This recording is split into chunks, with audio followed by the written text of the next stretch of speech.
For our lead issue this week, the Department of Finance has a big burden to carry as the agency on top of the government's efforts to raise funds for this administration's humongous infrastructure programs. Well, at least one agency has faced up to its part of the effort, and that is the Bureau of Internal Revenue. Our business reporter Andre Ko has the story. BIR Commissioner Cesar Dulay announced recently that the agency's tax efforts improved in 2017.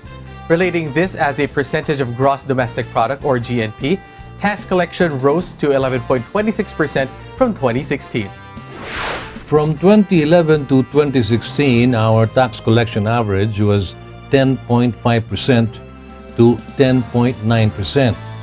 For 2017, however, Commissioner Dulay reported that we hit 11.26%. And the BIR Chief credits this to more cooperation solicited from the country's taxpayers.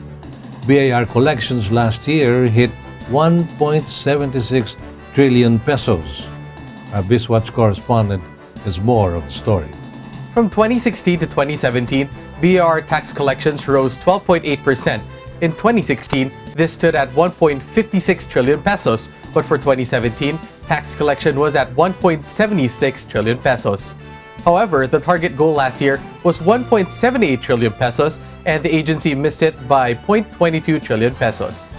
Nevertheless, this figure represents a growth of 9.71%, up from the 5-year average of 9.31%, making 2017 a good year for the BIR. For 2018, BIR's target collection goal is 2.39 trillion pesos, and the BIR chief is optimistic that the agency he heads will have no problem reaching it.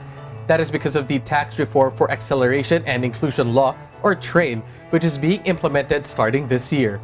To maximize TRAIN's efforts, Finance Chief Carlos Dominguez has directed the BIR to work closely with the Bureau of Customs, which is our second biggest source of revenues. Specifically, Secretary Dominguez is intensifying the drive against smuggling and tax fraud. For its part, the BIR is encouraging the electronic filing of tax returns by the country's taxpayers. The BIR wants to expand tax payment channels to include more private banks, mobile payment options, and bayad centers.